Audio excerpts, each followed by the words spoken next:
दोस्तों, इस कहानी का नाम है मृत्यु अटल है। चलिए सुनते हैं। एक गांव में रामानंद नाम का एक बड़ा ही विद्वान ब्राह्मण रहा करता था। रामानंद बचपन से ही ब्रह्मचारी था, इसलिए उसका परिवार के नाम से कोई नहीं था।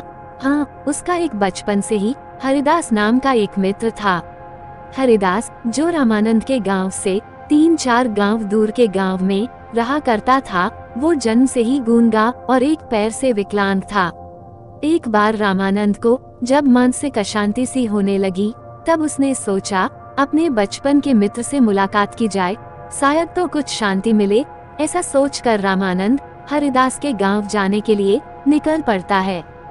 हरिदास के गांव जाने के रास्ते में 3-4 गांव और कुछ जंगल भी आते थे। रामानंद जब जंगल से होते हुए गुजर रहा था, तब उसके साथ सफर में महाकाल नाम का एक आदमी जुड़ गया। महाकाल का साथ पाकर रामानंद को भी अच्छा लगा और बातों बातों में उनका सफर अच्छा कटने लगा। चलते चलते रास्ते में जब पहला गांव आया, तब महाकाल ने रामानंद से कहा कि तुम आगे बढ़ो, मेरा इस गांव में कुछ काम है, उसे खत्म करके मैं तुम्हें आगे मिलता हूँ। रामानंद ने अपना सफर धीरे धीरे जारी रखा। वो अपने सफर में थोड़ा ही आगे बढ़ा था कि उसे पता चला उस गांव में कोई फांसी लगाकर मर गया है। आगे महाकाल फिर उसके सफर में साथ हो गया। वो दोनों अपना सफर जारी रखते हुए आगे बढ़ते गए। कई मीलों तक चलने के बाद फिर से एक गांव रास्ते में पड़ा, जहां फिर से महाकाल ने रामानंद से कहा कि मेरा इस गांव में कुछ काम है, जो पूरा कर मैं तुम्हें आगे मिलता हूँ। और वो उस गांव में चला गया। रामानंद ने फिर धीरे धीरे अपना सफर जारी रखा और थोड़ा आगे जाकर उसे खबर मिली कि उस गांव में एक आदमी को सांप काट गया और आदमी मरा गया। रामानंद सोच ही रहा था कि यह कैसा अजीब इत्तेफाक है कि जिस भी गांव में महाकाल जाता है, वहां कोई ना कोई बुरी खबर आ जाती है, कि तभी महाकाल फिर से उसके साथ सफर में जुड़ गया। हालांकि रामानंद पूछना चाहता था, लेकिन वह महाकाल से हिचकिचाहट के वजह से कोई सवाल नहीं पूछ पाया। कुछ घंटों तक चलने के बाद फिर से एक गांव आया और फिर से महाकाल उस गांव में चला गया। और जब वह लौट के आया, तब तक रामानंद को पहले से ही पता चल चुका था कि उस गांव में आग लगने की वजह से कई लोगों की जान जा चुकी है।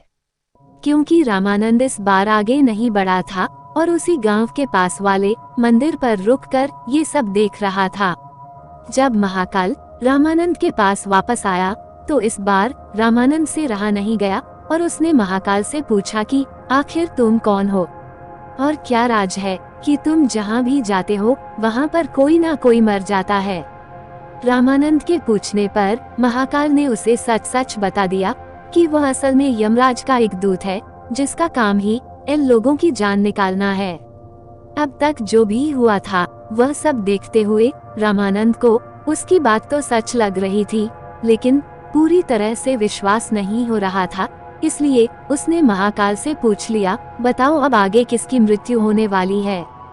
महाकाल, जो काफी समय से रामानंद के साथ चल रहा था, उसे रामानंद का स्वभाव अच्छा लगा था, इसलिए उसने कुछ भी नहीं छुपाया। उसने रामानंद को बताया कि आगे जिस व्यक्ति की मृत्यु होने वाली है, वो कोई और नहीं बल्कि जिससे तुम मिलने जा रहे हो वही है। यानी कि आगे हरिदास, जो कि खुद रामानंद का बचपन का मित्र है, उसी की जान जाने वाली थी। ये सुनकर रामानंद को बहुत दुख हुआ, लेकिन महाकाल ने उससे कहा था कि हरिदास की मृत्यु का कारण रामानंद खुद बनेगा। रामानंद ने सोचा कि मैं हरिदास से मिलूंगा ही नहीं, तो उसकी मृत्यु भी नहीं होगी। ये सोचकर उसने हरिदास के गांव जाने का मन बदल दिया। लेकिन तब तक हरिदास हाफते हाफते उसी जगह आ पहुंचा, जहां पर महाकाल और रामानंद रुककर बातें कर रहे थे। इससे पहले कि रामानंद हरिदास से कुछ पूछ पाता, वह जमीन पर गिर पड़ा और वहीं पर उसकी मृत्यु हो गई। रामानंद को कुछ भी समझ में नहीं आ रहा था कि यह कैसे हो गया, लेकिन उसकी समझ में यह आ गया था कि महाकाल सच बोल रहा है। रामानंद ने महाकाल से पूछा, आपने तो कहा था कि हरिदास की मृत्यु का कारण मैं बनूंगा, किंतु ये तो मुझसे मिले बिना ही मर गया, ऐसा कैसे हुआ? महाकाल ने रामानंद से कहा, उसकी मृत्यु का कारण अब भी तुम ही हो, क्योंकि ये 2 गांव पहले से ही तुम्हारा पीछा कर रहा था। इसने तुम्हें देख लिया था, लेकिन गूंगा और एक पैर से अपंग होने की वजह से ये तुम्हारी जितनी तेजी से तुम्हारी तरफ बढ़ नहीं पाया और न ही तुम्हारा ध्यान अपनी तरफ खींच पाया। बेचारा लगातार तुम्हारा पीछा करता रहा। जब तुमने आगे बढ़ना रोककर एक जगह पर मेरा इंतजार किया, तब यह अपनी गति से चलते हुए तुम तक पहुंच गया, लेकिन इस बीच इसने थोड़ा सा भी आराम नहीं किया, जिस वजह से इसे दिल का दौरा पड़ा और यह मर गया। अपने बचपन के मित्र की मृत्यु से दुखी और यह जानकर और भी ज्यादा दुखी कि उसकी मृत्यु का कारण भी वो खुद ही है, रामानंद बहुत रोया। रामानंद ने खुद को संभाला और अपने मित्र की अंतिम क्रिया अच्छे से समाप्त की और अपने गांव की तरफ लौटने लगा। जाते जाते रामानंद के मन में सवाल उठा कि उसकी मृत्यु कब होने वाली है, ये पता किया जाए। कुतूहलवश रामानंद ने महाकाल से विनती की कि वो उसे खुद की मृत्यु का समय और कारण बताएं। महाकाल को लगा ब्राह्मण काफी समझदार है और महाकाल ने खुद देखा था कैसे रामानंद अपने परम मित्र की मृत्यु को भी झेल गया था और कम समय में ही स्थिर हो गया था। इसलिए महाकाल ने रामानंद को बताया कि तुम्हारी मृत्यु आज से 3 महीने बाद पड़ोसी राज्य में फांसी लगने से होगी। रामानंद अपने गांव लौट आया। आदमी कितना भी विद्वान और ज्ञानी क्यों ना हो, अगर उसे अपने मृत्यु का समय पता हो तो उसे रोकने के लिए कुछ ना कुछ तो करेगा ही। रामानंद भी इस बात का पूरा ध्यान रखने लगा कि वह किसी भी कारण और अवस्था में अपने राज्य को छोड़कर कहीं पर ना जाए। फिर भी उसे भूख नहीं लगती, नींद नहीं आती और वो बहुत परेशान रहने लगा। रामानंद विद्वान होने की वजह से उसकी ख्याति उसके राज्य के राजा तक पहुंची हुई थी। जल्दी ही उसकी इस अवस्था की बातमी राजा तक पहुंच गई और एक दिन राजा ने उसे अपने दरबार में बुलाया। रामानंद से जब राजा ने दरबार में पूछा कि क्यों वह इतना दुखी रहने लगा है, तब रामानंद ने सारी बात राजा के आगे बता दी।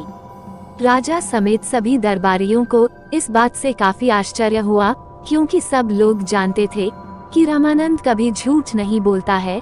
इसलिए सभी ने विचार विमर्श करके रामानंद को राजा के महल में ही सुरक्षित स्थान पर रखने का फैसला किया।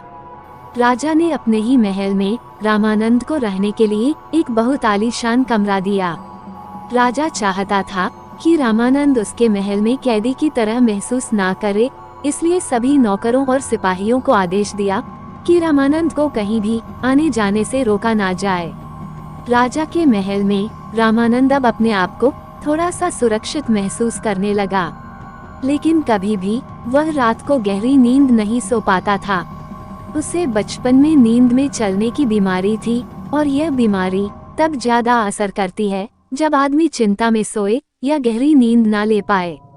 राजा के महल में रहकर उसकी यह बीमारी अब काफी बढ़ गई, लेकिन इस बात का उसे पता नहीं था और उसे राजा के आदेश होने के वजह से कोई भी नौकर या सिपाही कहीं भी आने जाने से नहीं रोकता था। जल्दी ही वह दिन भी आ पहुंचा जब उसकी मृत्यु होने वाली थी। उस रात भी वो चिंता में सोया और नींद में उठकर चलने लगा।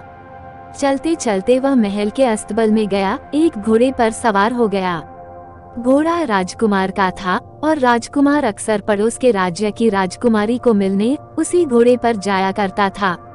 जैसे ही रामानंद उस घोड़े पर सवार हुआ, घोड़े ने उसे राजकुमार समझ के दूसरे राज्य में जाने के लिए दौड़ लगा दी और कुछ ही समय में दूसरे राज्य के महल में जाकर रुका। रामानंद घोड़े से उतरकर उसे अपने राज्य के राजा का महल समझकर महल के अंदर घुस गया और वहां पर नींद में चलते चलते रानी के शयन कक्ष में जाकर सो गया। सुबह जब रानी उठी तो एक पराया पुरुष को अपने कक्ष में सोते हुए देख बहुत डर गई और तुरंत राजा को बुलाया। ये नजारा देख राजा को बहुत गुस्सा आया।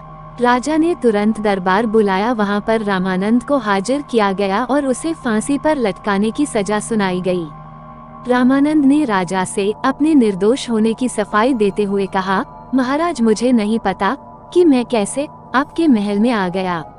आप ही सोचिए कि किसी की भी इतनी हिम्मत हो सकती है कि आपके राज्य में आकर आपकी रानी के बगल में सो जाएं। और उसके साथ घटी 3 महीने पहले की घटना और महाकाल के बारे में सारी सच्चाई बता दी। राजा को भी रामानंद की बात में कुछ तर्क लगा, इसलिए राजा ने अपने पड़ोसी राज्य से रामानंद की कही बातों की पुष्टि करवाई। तब उसे पता चला कि वह पिछले कई दिनों से पड़ोसी राजा के राज्य में मेहमान की तरह रह रहा था।